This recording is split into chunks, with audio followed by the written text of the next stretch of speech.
안녕하세요. 우리가 매일 보는 스마트폰이나 컴퓨터 화면 있잖아요. 거기 나오는 글들. 어떤 건 되게 친절하게 느껴지는데 어떤 건 진짜 불친절하고 답답하게 만들죠? 오늘 바로 그 차이가 어디서 오는지, 어떻게 하면 좀 더 사람 냄새 나는 글을 쓸 수 있는지 그 비밀을 한번 파헤쳐 보려고 합니다. 자, 첫 번째 주제는 바로 익숙한 오류 메시지입니다. 아마 다들 한 번쯤은 겪어보셨을 거예요. 정말 화나는 순간 말이죠. 네, 바로 이 메시지. 오류가 발생했습니다. 진짜 익숙하죠? 아니, 중요한 거 하고 있는데 갑자기 이게 딱 뜨면 정말 뭐랄까, 거대한 벽에 딱 막힌 그런 기분이잖아요. 내가 뭘 잘못한 건지, 이제 어쩌라는 건지. 진짜 아무것도 알려주지 않아서 완전 막막해지죠. 네, 맞아요. 정말 답답하죠. 근데 그렇게 느끼시는 게 너무 당연한 거예요. 왜냐면 이 메시지는 우리한테 아무런 도움도 안 주고 공감 같은 건 아예 없잖아요. 그냥 컴퓨터가 할 말만 딱 하고 끝! 이런 느낌? 진짜 차가운 통보나 다름없죠. 그런데 여기서 정말 재밌는 포인트가 있어요. 사실 진짜 문제는요, 이 오류가 났다는 그 사실 자체가 아니라는 거예요. 문제는 바로 단어입니다. 그 상황에서 우리에게 어떤 말을 건네느냐, 이거죠. 정말 단어 몇 개만 살짝 바꿔도 사용자 경험이 완전히 달라질 수 있거든요. 자, 그럼 도대체 어떻게 해야 하냐고요? 바로 이 공감의 네 가지 축이라는 아주 강력한 프레임워크를 사용하면 됩니다. 이게 바로 텍스트에 사람의 온기를 불어넣는 뭐랄까 핵심 비법 같은 거예요. 네, 바로 이겁니다. 사용자 중심 사고를 위한 프레임워크인데요. 첫째, 감정. 지금 사용자는 어떤 기분일까? 둘째, 맥락. 사용자는 지금 어디서 이걸 보고 있을까? 셋째, 목표. 그래서 사용자가 진짜 원하는 게 뭘까? 그리고 마지막 넷째, 인지 부화. 사용자가 이걸 이해하는데 얼마나 힘이 들까? 이 네 가지 질문이 우리가 글을 쓸 때 항상 써야 하는 체크리스트 같은 거예요. 되게 간단해 보이죠? 근데 그 효과는 정말 어마어마합니다. 자, 그럼 하나씩 좀 더 자세히 뜯어볼까요? 자, 첫 번째 축은 바로 사용자의 감정 이해하기입니다. 지금 화면 너머에 있는 사용자가 어떤 마음 상태일까? 이걸 먼저 생각해 보는 거죠. 예를 들어서 결제창에 카드 번호 입력하는 사람 어떨까요? 좀 불안하겠죠? 혹시 잘못될까 봐 손에 땀이 났을 수도 있고요. 또 오류가 나서 급한 사람도 있을 거고 아니면 그냥 새로 나온 서비스를 구경하면서 호기심에 가득 찬 사람도 있겠죠. 이 감정의 온도를 제대로 못 맞추면 우리가 아무리 좋은 말을 써놔도 그냥 의미 없는 소음처럼 들릴 뿐이에요. 두 번째는 사용자의 맥락 고려하기입니다. 이건 뭐냐면 사용자가 지금 어디서, 어떤 상황에서 우리 서비스를 보고 있냐는 거예요. 물리적인 걸 한번 생각해 볼까요? 막 쨍쨍한 햇빛 아래에서 한 손으로 겨우 폰 들고 보고 있을 수도 있잖아요.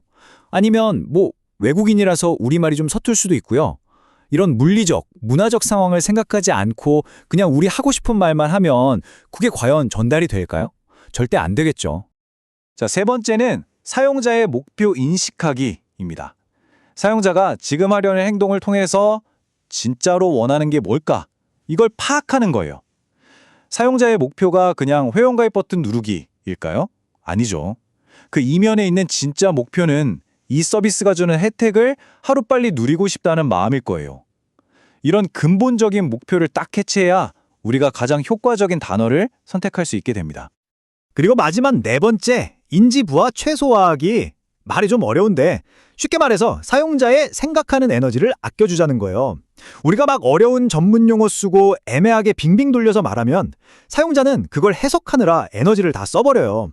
그럼 어떻게 되겠어요? 그냥 몰라 하고 포기해버리죠. 그러니까 최대한 쉽고 명확하게 핵심만 딱 전달하는 거. 그게 사용자에 대한 최고의 배려인 셈이죠. 자, 그럼 다음으로 넘어가 볼까요? 개선 전 혼란스럽고 모호한 텍스트입니다. 네, 지금까지 이론은 충분히 들었으니까 이제 진짜 나쁜 예시들을 보면서 이래서 그 원칙들이 중요했구나 하고 피부로 한번 느껴보는 시간을 갖겠습니다. 첫 번째 예시, 아까 봤던 거죠? 시스템 오류가 발생했습니다. 이거 진짜 흔하잖아요. 이 문구의 가장 큰 문제는 뭐냐면 시스템이라는 정체를 알 수 없는 어떤 유령 뒤에 슬쩍 숨어버린다는 거예요. 그러니까 사용자는 그래서 누구 잘못인데 난 이제 어떻게 해야 되는데 하면서 그냥 그 상황에 꼼짝없이 갇혀버리는 거죠. 두 번째 예시, 입력값이 요요하지 않습니다. 와, 이건 진짜 개발자가 사용자한테 보내는 암문문 아니에요? 도대체 유효한 입력값이라는 게 뭘까요? 일반 사용자가 이걸 어떻게 알아요? 그쵸? 결국 사용자는 내가 뭘 잘못했나? 이런 죄책감만 느끼고 정작 문제를 해결할 힌트는 하나도 얻지 못하는 거예요. 자, 이것도 진짜 많이 보셨을 거예요. 여기를 클릭하세요. 아니, 이게 왜 별로냐고요? 생각해 보세요. 이걸 클릭하면 무슨 일이 일어날지 우리가 전혀 알 수가 없잖아요. 그러니까 사용자는 이거 눌러도 괜찮은 거 맞나?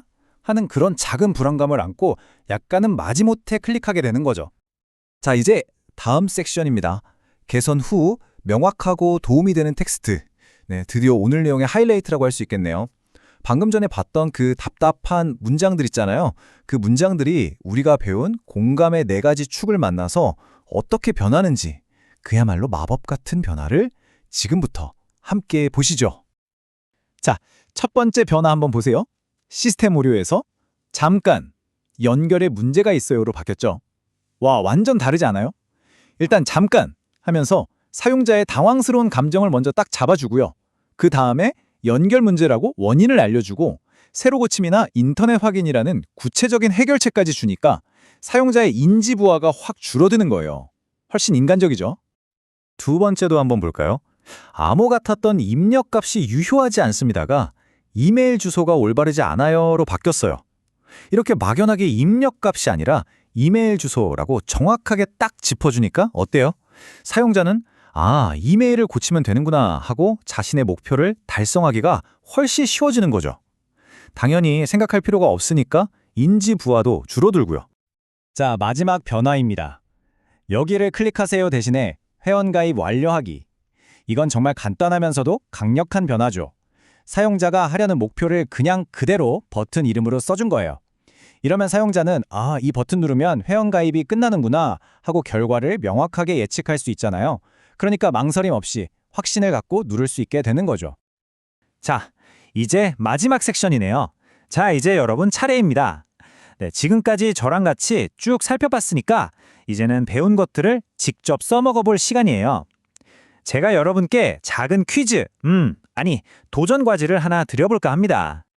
오늘 우리가 이야기한 그 공감의 4가지 축 기억나시죠? 감정, 맥락, 목표, 인지부하. 이 4가지를 잘 생각하시면서 제가 지금부터 보여드리는 몇 가지 상황에서 나라면 어떤 문구를 쓸까 한번 진지하게 고민해 보세요. 자, 여러분의 도전 과제는 바로 이 3가지입니다. 첫째, 사용자가 비밀번호를 3번이나 틀렸을 때. 둘째, 사용자가 텅 빈 장바구니를 가지고 결제하기 버튼을 눌렀을 때. 그리고 마지막, 파일 업로드가 끝나기를 사용자가 하염없이 기다리고 있을 때. 한번 생각해 보세요. 비밀번호를 계속 틀린 사용자의 감정은 어떨까요?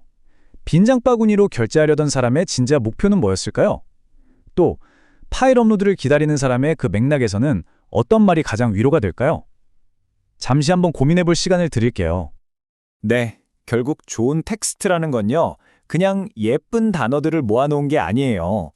그건 바로 화면 너머에 있는 한 사람의 시간, 또 그 사람의 주의력, 그리고 가장 중요하게는 그 사람의 감정을 존중하는 마음 그 자체라고 생각합니다. 그리고 그것이야말로 오늘 우리가 함께 이야기 나눈 인간적인 텍스트를 만드는 가장 중요하고도 유일한 비밀이 아닐까요? 여러분, 웹사이트 볼 때 글자 하나하나 다 읽으세요? 아마 대부분은 아니라고 하실 텐데요. 오늘 그 생각이 아마 완전히 바뀔 겁니다. 우리가 온라인에서 정보를 어떻게 소비하는지에 대한 놀라운 진실, 지금부터 같이 한번 파헤쳐보죠. 자, 그럼 아주 간단한 질문 하나 드려볼게요. 여러분은 웹사이트를 어떻게 읽으세요? 아마 그냥 위에서부터 아래로 쭉 읽죠 라고 답하실 텐데 과연 그럴까요? 잠시만, 지금껏 해온 여러분의 온라인 습관을 한번 되짚어보세요. 자, 정답을 바로 공개할게요. 좀 충격적일 수도 있는데 여러분은 사실 웹사이트를 읽는 게 아니에요. 대신 훑어보는, 그러니까 스캔을 하죠. 이게 바로 웹 읽기의 신화라는 건데요. 우리는 책 읽듯이 한 글자 한 글자 꾹꾹 눌러 읽지 않는다는 거죠. 대신에 원하는 정보를 최대한 빨리, 진짜 빨리 찾아내려고 페이지 전체를 휙 훑어보는 거예요. 이건 완전히 다른 게임이라고 할 수 있죠. 그렇다면 우리는 도대체 어떻게 스캔을 하는 걸까요? 우리 눈이 자기도 모르게 그리는 아주 대표적인 패턴이 두 가지가 있는데요. 놀랍게도 우리한테 정말 익숙한 알파벳, 바로 F랑 Z 모양을 닮았어요. 자, 지금부터 이 비밀 암호 같은 패턴들을 한번 파헤쳐 보겠습니다. 첫 번째는 바로 F 패턴입니다. 이건 텍스트가 빽빽하게 들어찬 예를 들면 블로그 글이나 뉴스 기사 아니면 구글 검색 결과 같은 데서 제일 흔하게 나타나는 패턴이에요. 아마 여러분도 모르는 사이에 하루에도 수십 번씩 이 F 모양으로 화면을 보고 있을걸요? 자, F 패턴이 어떻게 움직이는지 볼까요? 먼저 우리 눈이 화면 맨 위를 왼쪽에서 오른쪽으로 길게 쓱 훑어요. 이게 바로 F의 맨 윗줄이죠. 그리고 조금 아래로 내려와서 아까보단 좀 짧게 다시 한번 쓱 훑습니다. 이게 F의 가운데 줄이에요. 그리고 마지막으로 어떻게 하냐? 화면 왼쪽을 따라서 시선을 위에서 아래로 쭉 내리꽂는 거죠. 이게 바로 F의 기둥이 되는 거고요. 자, 여기서 우리가 얻을 수 있는 꿀팁이 뭘까요? 맞습니다. 제일 중요한 정보는 무조건 왼쪽 그리고 위쪽에 둬야 한다는 거예요. 간단하죠? 자, 다음 주자는 Z 패턴입니다. 이건 F 패턴이랑은 좀 달라요. 텍스트는 별로 없고 이미지나 아이콘 같은 시각적인 요소가 더 중요한 페이지 있잖아요. 예를 들면 제품 소개 페이지나 회원가입 페이지 같은 곳들. 이렇게 디자인이 좀 더 단순하고 여백이 많을 때 우리 눈은 자연스럽게 Z를 그리게 됩니다. Z 패턴은 이렇게 움직여요. 먼저 왼쪽 위에서 시작해서 오른쪽 위로 수평으로 쓱 이동합니다. Z의 윗부분이죠. 그 다음엔 시선이 페이지 중앙을 대각선으로 가로질러서 왼쪽 아래로 휙 내려와요. 그리고 마지막으로 왼쪽 아래에서 오른쪽 아래로 다시 한번 수평으로 쓱 이동하면서 마무리를 하죠. 이 경로 정말 중요합니다. 이 경로를 따라서 왼쪽 위엔 로고, 중간은 핵심 메시지, 그리고 오른쪽 아래엔 사용자가 눌러줬으면 하는 구매하기나 신청하기 같은 버튼을 딱 넣으면 사용자의 시선을 우리가 원하는 곳으로 자연스럽게 이끌 수 있는 거예요. 자, 그럼 두 패턴을 한번 정리해 볼까요? F 패턴은 정보가 많은 텍스트 위주의 페이지에 딱이고요. 반면에 Z 패턴은 사용자의 행동을 유도해야 하는 시각적으로 중요한 페이지에 어울리죠. 핵심 전략 아주 간단해요. F 패턴에서는 중요한 걸 왼쪽이랑 위쪽에, Z 패턴에서는 시선이 시작하고 끝나는 지점에 딱딱 배치하는 겁니다. 물론 F랑 Z가 전부는 아니에요. 다른 패턴들도 잠깐 살펴볼까요? 예를 들어 책의 목차 보듯이 제목이랑 소제목만 휙휙 훑어보는 레이어 케이크 패턴도 있고요. 컨트롤 F 누른 것처럼 특정 단어를 찾으려고 막 점프하듯이 보는 스파티드 패턴 같은 것도 있어요. 여기서 기억할 건 딱 하나, 우리 눈은 언제나 가장 효율적인 길을 찾으려고 한다는 점입니다. 지금까지 우리가 어떻게 보는지, 즉 무엇을 하는지 봤잖아요? 그럼 이제 왜 우리가 그런 행동을 하는지 알아볼 차례입니다. 그 비밀은 바로 페이지를 딱 마주했을 때 우리 뇌가 어떻게 돌아가는지에 숨어 있어요. 첫 번째 법칙은 시계 법칙이라는 건데요. 이거 정말 간단하면서도 강력해요. 뭐냐 하면 선택지가 많아질수록 결정하는 데 걸리는 시간도 길어진다는 거예요. 식당 메뉴판이 너무 빽빽하면 뭘 먹을지 한참 고민하는 거랑 똑같아요. 웹사이트에서 메뉴가 너무 많거나 버튼이 너무 많아서 헷갈리면 사용자는 그냥 에이 몰라 하고 나가버릴 수 있다는 거죠. 그래서 단순함이 최고인 겁니다. 이 그래프를 보시면 바로 이해가 되실 거예요. 선택지가 3개일 때랑 10개일 때 결정을 내리는데 걸리는 시간이 확 늘어나는 거 보이시죠?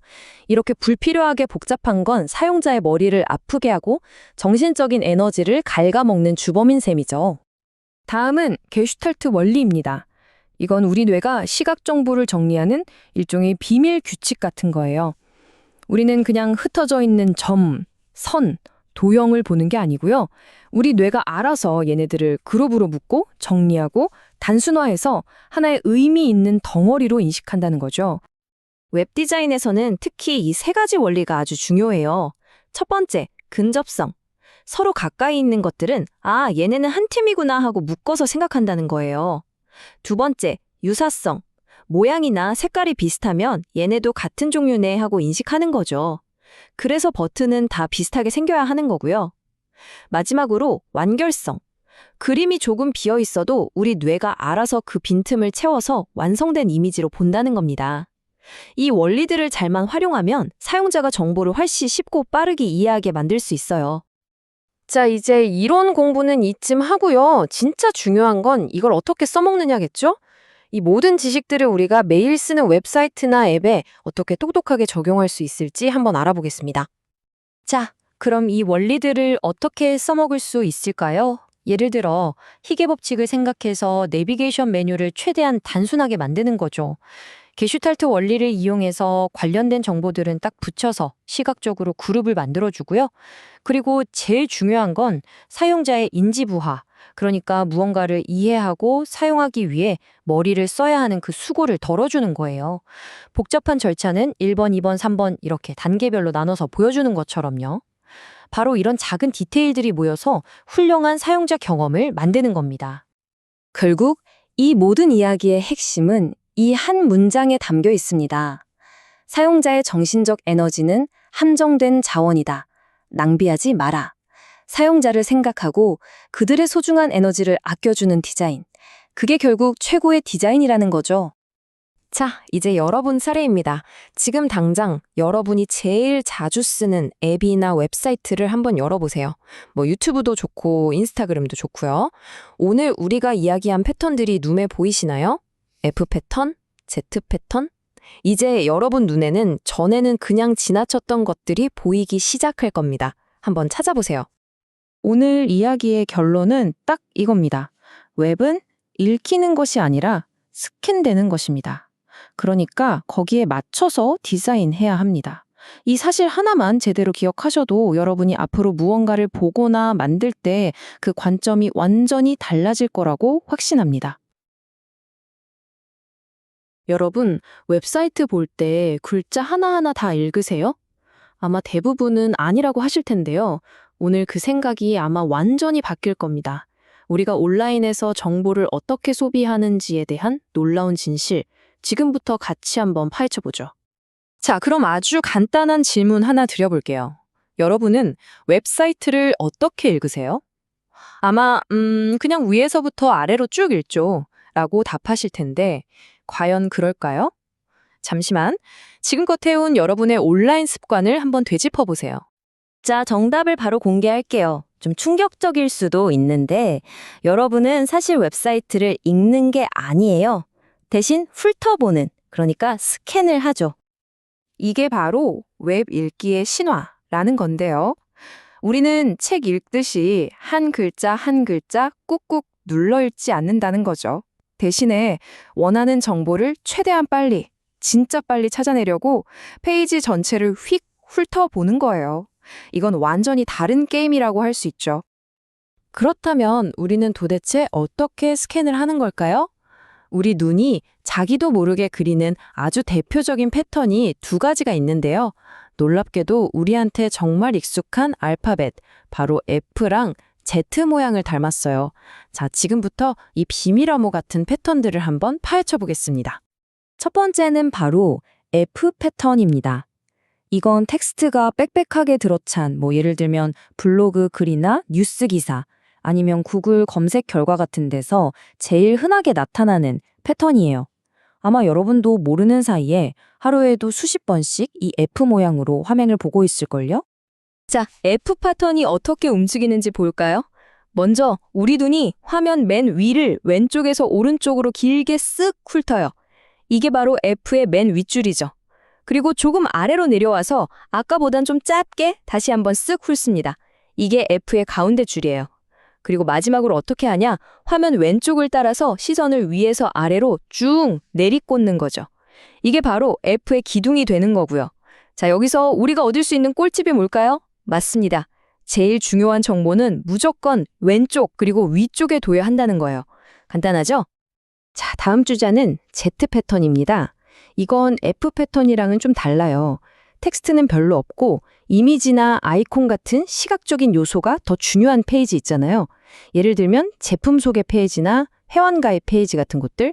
이렇게 디자인이 좀 더 단순하고 여백이 많을 때 우리 눈은 자연스럽게 Z를 그리게 됩니다. Z 패턴은 이렇게 움직여요. 먼저 왼쪽 위에서 시작해서 오른쪽 위로 수평으로 쓱 이동합니다. Z의 윗부분이죠. 그 다음엔 시선이 페이지 중앙을 대각선으로 가로질러서 왼쪽 아래로 휙 내려와요. 그리고 마지막으로 왼쪽 아래에서 오른쪽 아래로 다시 한번 수평으로 쓱 이동하면서 마무리를 하죠. 이 경로 정말 중요합니다. 이 경로를 따라서 왼쪽 위엔 로고, 중간엔 핵심 메시지, 그리고 오른쪽 아래엔 사용자가 눌러줬으면 하는 구매하기나 신청하기 같은 버튼을 딱 넣으면 사용자의 시선을 우리가 원하는 곳으로 자연스럽게 이끌 수 있는 거예요. 자, 그럼 두 패턴을 한번 정리해 볼까요? F 패턴은 정보가 많은 텍스트 위주의 페이지에 딱이고요. 반면에 Z 패턴은 사용자의 행동을 유도해야 하는 시각적으로 중요한 페이지에 어울리죠. 핵심 전략 아주 간단해요. F 패턴에서는 중요한 걸 왼쪽이랑 위쪽에, Z 패턴에서는 시선이 시작하고 끝나는 지점에 딱딱 배치하는 겁니다. 물론 F랑 Z가 전부는 아니에요. 다른 패턴들도 잠깐 살펴볼까요? 예를 들어 책에 목차 보듯이 제목이랑 소제목만 휙휙 훑어보는 레이어 케이크 패턴도 있고요. 컨트롤 F 누른 것처럼 특정 단어를 찾으려고 막 점프하듯이 보는 스파티드 패턴 같은 것도 있어요. 여기서 기억할 건 딱 하나, 우리 눈은 언제나 가장 효율적인 길을 찾으려고 한다는 점입니다. 지금까지 우리가 어떻게 보는지, 즉 무엇을 하는지 봤잖아요? 그럼 이제 왜 우리가 그런 행동을 하는지 알아볼 차례입니다. 그 비밀은 바로 페이지를 딱 마주했을 때 우리 뇌가 어떻게 돌아가는지에 숨어 있어요. 첫 번째 법칙은 시계 법칙이라는 건데요. 이거 정말 간단하면서도 강력해요. 뭐냐 하면 선택지가 많아질수록 결정하는 데 걸리는 시간도 길어진다는 거예요. 식당 메뉴판이 너무 빽빽하면 뭘 먹을지 한참 고민하는 거랑 똑같아요. 웹사이트에서 메뉴가 너무 많거나 버튼이 너무 많아서 헷갈리면 사용자는 그냥 에이 몰라 하고 나가버릴 수 있다는 거죠. 그래서 단순함이 최고인 겁니다. 이 그래프를 보시면 바로 이해가 되실 거예요. 선택지가 3개일 때랑 10개일 때 결정을 내리는데 걸리는 시간이 확 늘어나는 거 보이시죠? 이렇게 불필요하게 복잡한 건 사용자의 머리를 아프게 하고 정신적인 에너지를 갉아먹는 주범인 셈이죠. 다음은 게슈탈트 원리입니다. 이건 우리 뇌가 시각 정보를 정리하는 일종의 비밀 규칙 같은 거예요. 우리는 그냥 흩어져 있는 점, 선, 도형을 보는 게 아니고요. 우리 뇌가 알아서 얘네들을 그룹으로 묶고 정리하고 단순화해서 하나의 의미 있는 덩어리로 인식한다는 거죠. 웹 디자인에서는 특히 이 3가지 원리가 아주 중요해요. 첫 번째, 근접성. 서로 가까이 있는 것들은 아, 얘네는 한 팀이구나 하고 묶어서 생각한다는 거예요. 두 번째, 유사성. 모양이나 색깔이 비슷하면 얘네도 같은 종류네 하고 인식하는 거죠. 그래서 버튼은 다 비슷하게 생겨야 하는 거고요. 마지막으로 완결성. 그림이 조금 비어 있어도 우리 뇌가 알아서 그 빈틈을 채워서 완성된 이미지로 본다는 겁니다. 이 원리들을 잘만 활용하면 사용자가 정보를 훨씬 쉽고 빠르게 이해하게 만들 수 있어요. 자, 이제 이론 공부는 이쯤 하고요. 진짜 중요한 건 이걸 어떻게 써먹느냐겠죠? 이 모든 지식들을 우리가 매일 쓰는 웹사이트나 앱에 어떻게 똑똑하게 적용할 수 있을지 한번 알아보겠습니다. 자, 그럼 이 원리들을 어떻게 써먹을 수 있을까요? 예를 들어 희게 법칙을 생각해서 내비게이션 메뉴를 최대한 단순하게 만드는 거죠. 게슈탈트 원리를 이용해서 관련된 정보들은 딱 붙여서 시각적으로 그룹을 만들어주고요.